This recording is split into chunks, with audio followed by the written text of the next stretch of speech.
continue dans la gamme Cybertron avec Starscream Supreme, donc qui est sous sa forme ainsi en mode alternatif, donc un vaisseau spatial. Donc vous pouvez voir que la pointe, donc en fait ici est en caoutchouc rigide, caoutchouc dur. Vous avez le cockpit avec la verrière transparente. On peut même apercevoir les sièges, les canons qui vont pouvoir comme ça pivoter.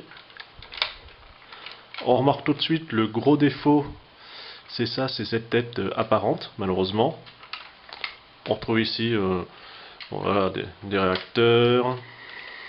Vous avez le logo Decepticon. On retrouve bien sûr les couleurs habituelles de Starscream, ça ne change pas. Derrière, vous avez cet aileron caoutchouc également. Donc vraiment quelque chose d'assez impressionnant en termes de poids et d'envergure.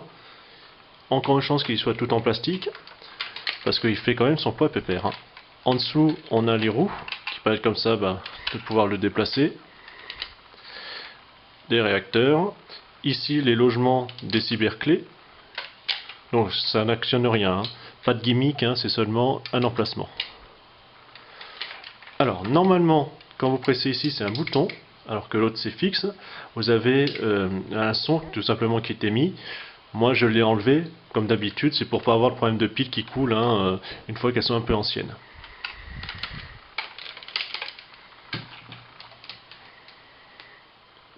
On va passer à la transformation. Donc déjà vous avez au niveau des ailes, vous allez écarter pour pouvoir en fait libérer cet endroit là par la suite. La pointe, on va la séparer. Alors vous avez deux petits picots à l'intérieur qui tiennent très bien, comme ceux-là, vous voyez, 1 et 2.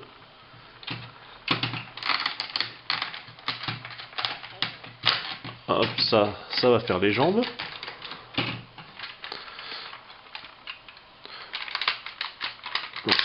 Voilà. Suffit de les écarter.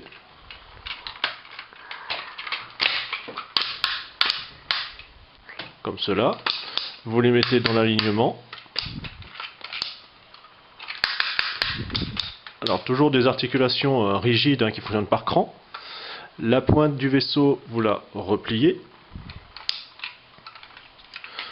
Ensuite, pareil, on plie pour faire les pieds. Les talons ou contre-pieds. On replie les pointes. Déjà comme cela, la première partie est déjà faite. Alors on va faire basculer l'arrière pour avoir ainsi le torse à la bonne hauteur. Vous repliez les bras, enfin les ramener vers l'avant.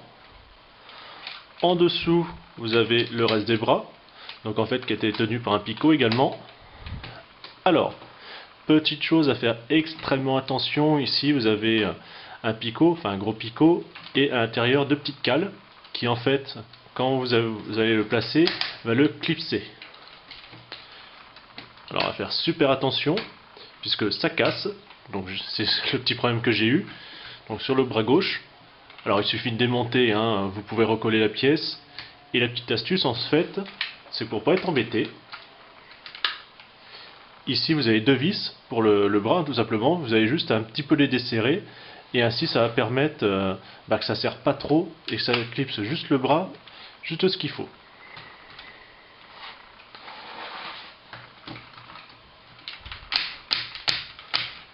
On ramène les bras. Vous avez ensuite l'aileron que je vous parlais tout à l'heure qu'on va séparer comme cela, et vous pouvez aussi replier vers l'arrière. Alors ça fait un beau mastodonte, il est prêt à affronter Primus. À un petit détail près, c'est qu'il va falloir activer tous les gimmicks. Alors, on prend les clés, donc la dorée, on va la mettre dans son logement ici, ce qui fait apparaître la lame. Donc transparente, violette.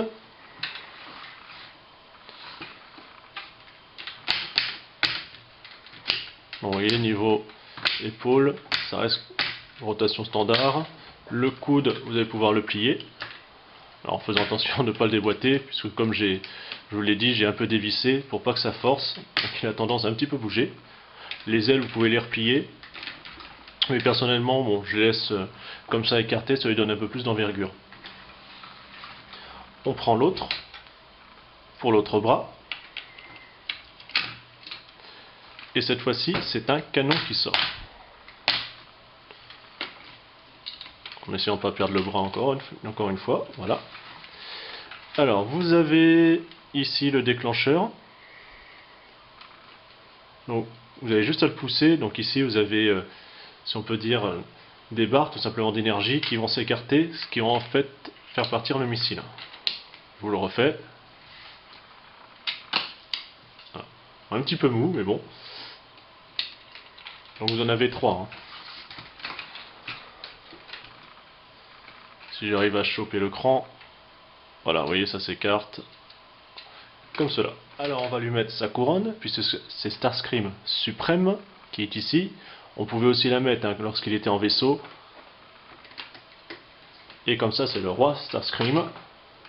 Et il est prêt à affronter Primus. Autre petit point supplémentaire, en fait, quand vous avez les piles, une fois que l'épée est déployée, lorsque vous levez le bras, vous allez avoir tout simplement un son d'épée laser avec ici cette partie-là qui va s'allumer. Pour l'autre bras avec le canon, c'est pareil. Un bruit de canon laser, toujours ici qui s'illumine. Et si vous tirez, donc comme je vous ai montré avec le canon, vous avez également le son et lumière qui se déclenchent. Alors niveau TF, c'est vraiment un gros morceau. Comme je vous l'ai dit, voilà, c'est quand même assez lourd. Donc si vous le commandez à l'étranger, faites attention aux frais de port, ça monte très vite. Bon. Ayant un faible pour les grands TF, enfin tout ce qui est grands robots, il faut dire qu'avec celui-là je suis bien servi. Il est quand même pas mal détaillé, malgré la taille. On a ici tout ce qui est par exemple piston, un peu d'estrie un peu partout. Voilà les canons que vous allez pouvoir lever au besoin. Bon, des petits détails, hein. Bon c'est sûr c'est pas un Primus de ce côté-là qui fourmille vraiment partout.